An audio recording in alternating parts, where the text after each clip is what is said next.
नमस्कार मंडळी, स्वागत आहे तुमचं शितू किचनमध्ये।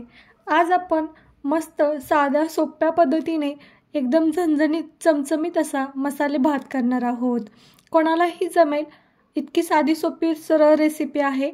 चला तर मग बघूयात। जर चॅनलवरती नवीन असाल तर सगळ्यांना एक विनंती आहे की चॅनलला सबस्क्राइब करायला मात्र विसरू नका आणि तुमच्या काही नवीन सजेशन असतील तर ते सुद्धा मला नक्की सांगा। चला तर मग बघूयात। त्यासाठी लागणारं साहित्य बघूयात।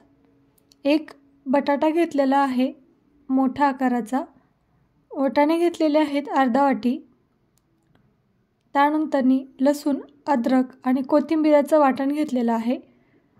एक मीडियम आकाराचा टोमॅटो, एक मोठा कांदा उभा चिरून घेतलेला आहे, थोडीशी कोथिंबीर आणि कढीपत्त्याचे पानं घेतलेले आहेत। आता कुकरमध्ये मोठे 3 चमचे आपण तेल घेतलेलं आहे। अशा खिचडीला थोडंसं तेल जास्त टाकायचं म्हणजे खिचडी खायला छान लागते। तेल चांगलं गरम झालं की मोहरी आणि जिरे टाकायचे आहेत। जिरे मोहरी चांगली फुलली की कढीपत्ता टाकायचा आहे। त्यानंतर वाटून घेतलेली अद्रक, लसूण आणि कोथिंबीरीची पेस्ट टाकायची आहे। तुम्ही अशा पद्धतीने पेस्ट करून एकदा वापरून बघा, अगदी अतिशय सुंदर अशी टेस्ट येते आपल्या खिचडीला। छान असं लसूण, अद्रक, कोथिंबीर फ्राय करून घ्यायची आहे आपल्याला। 1 मिनिट परतून घ्यायचं आहे तेलामध्ये। लगेचच आपल्याला कांदा टाकायचा आहे याच्यामध्ये आणि कांदा सुद्धा चांगला गुलाबी रंगापर्यंत आपल्याला भाजून घ्यायचा आहे। कांदा आपल्याला जास्तही भाजायचा नाही, फक्त गुलाबी रंगापर्यंतच भाजायचा आहे।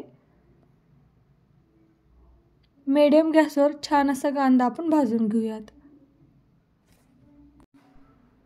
कांदा चांगला आपण गुलाबी रंगापर्यंत परतून घेतलेला आहे। त्याच्यामध्ये आता आपण बटाटा आणि मटर घालून घेऊयात आणि लगेचच आपल्याला याच्यामध्ये टोमॅटो सुद्धा घालायचा आहे। चांगलं 1 मिनिट आपल्याला परतून घ्यायचं आहे याला। गॅस आपल्याला मीडियमच ठेवायचा आहे।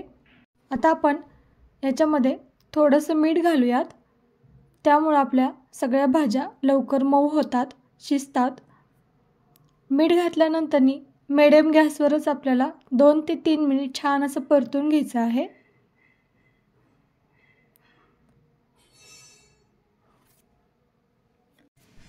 एक 2 मिनिट छान असं परतून घेतलेलं आहे आपण। आता आपण याच्यामध्ये मसाले घालूयात। पाव चमचा हळद घातलेली आहे, एक मोठा चमचा पावभाजी मसाला घालायचा आहे, 1 चमचा काश्मीरी लाल मिरची पावडर घातलेली आहे, 1 चमचा धना पावडर घालायची आहे आणि चवीनुसार मीठ घालायचं आहे। सगळे मसाले चांगले आपल्याला मिक्स करून घ्यायचे आहेत। एक अर्धा मिनिट फक्त आपल्याला मसाले परतून घ्यायचे आहेत। मसाले चांगले परतून घेतलेले आहेत। त्यानंतर जेवढे तांदूळ घेतले त्याच्या 1.5 पट आपल्याला याच्यामध्ये पाणी घालायचं आहे। मी 2 वाटी तांदूळ घेतलेले आहेत, त्यासाठी 3.5 वाटी मी पाणी घेतलेलं आहे। कुकरमध्ये आपल्याला खिचडी शिजवत असताना 1.5 पट पाणी घालायचं आहे आणि तेच खिचडी जर तुम्ही पातेल्यामध्ये शिजवत असाल तर 2 पट पाणी आपल्याला घालायचं आहे। 2 वाटी तांदूळ घेतले तर 4 वाटी आपल्याला पाणी घालायचं आहे आणि कुकरमध्ये शिजवत असताना 2 वाटी तांदूळ घेतले तर 3.5 वाटी आपल्याला पाणी घालायचं आहे। पाण्याला चांगली उकळी आलेली आहे। आता आपण याच्यामध्ये धुवून घेतलेले तांदूळ घालूयात। असं पाण्याला उकळी आल्यानंतर जेव्हा आपण तांदूळ घालतो तेव्हा आपल्या खिचडीला खूप छान अशी चव येते, अप्रतिम अशी खिचडी आपली तयार होते। तुम्ही सुद्धा अशा पद्धतीने एकदा नक्की ट्राय करा। तांदूळ आपल्याला खूप आधीही धुवून ठेवायचे नाहीत। जेव्हा आपल्या पाण्याला उकळी येण्यासाठी आपण ठेवलेलं असतं त्या टाईममध्ये आपल्याला तांदूळ धुवून घ्यायचे आहेत। आता वरतून थोडीशी बारीक चिरून घेतलेली कोथिंबीर घालूयात।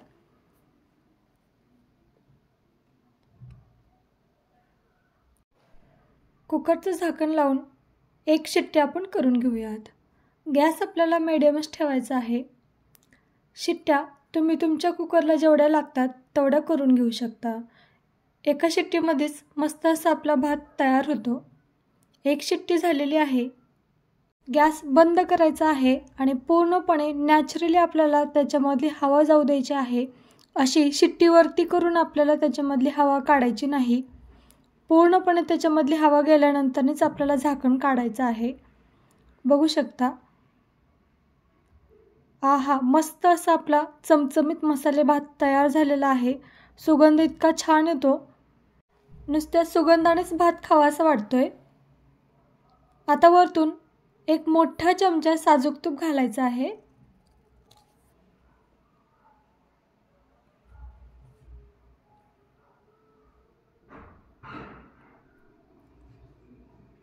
परत आपल्याला चमच्याच्या सहाय्याने सगळा भात असा मिक्स करून घ्यायचा आहे.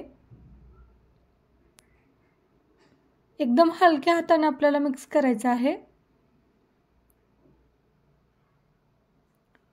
सगळ्या भाज्या वरती आलेल्या असतात आणि तूपसुद्धा आपल्याला सगळ्या भातामध्ये मिक्स करायचं असतं. त्यामुळं शेवटची ही स्टेप आपल्याला नक्की करायची आहे. छान असा भात आपण मिक्स करून घेतलेला आहे. बघू शकता, मस्त चमचमीत असा भात आपला तयार झालेला आहे. अगदी साधी सोपी आणि सरळ रेसिपी आहे. अगदी सहज करता येणारी आणि चवीला अगदी भन्नाट लागतो. तर मंडळी, तुम्ही सुद्धा अशा साध्या सोप्या पद्धतीने एकदा मसाले भात करूनच बघा. तर आजची रेसिपी तुम्हाला आवडली असेल तर तुम्हा सगळ्यांना एक विनंती आहे की लाईक करा, शेअर करा आणि चॅनलला सबस्क्राईब करायला मात्र अजिबात विसरू नका. तर मंडळी, रेसिपी कशी वाटली ही कमेंटमध्ये मला नक्की सांगा. तुमच्या काही नवीन सजेशन असतील तर ते सुद्धा मला नक्की सांगा. व्हिडिओ शेवटपर्यंत पाहिल्याबद्दल तुम्हा सर्वांचे खूप खूप धन्यवाद.